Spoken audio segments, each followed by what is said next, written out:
Donc, docteur Lucine Vitton de Besançon, bonjour. Vous avez sélectionné ce poster original puisqu'il s'intéresse aux complications finalement de l'accouchement par voie basse chez les femmes atteintes de maladie de Crohn. Qu'est-ce que vous pouvez nous en dire? Oui, tout à fait. On a rarement des données là-dessus. Donc en plus, c'est un poster californien. On est à San Diego, ça tombe bien. C'est une équipe de Los Angeles qui a travaillé de concert avec les gastro-entérologues et les gynécologues.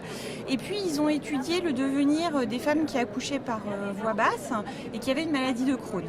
Alors, ils ont pu retrouver rétrospectivement 105 femmes. Première information, une grande majorité a eu une césarienne, 50%, ce qui est plus que la population générale, parce que c'est ce qui est recommandé chez les femmes qui ont une atteinte anopérinéale importante ou une maladie sévère, souvent.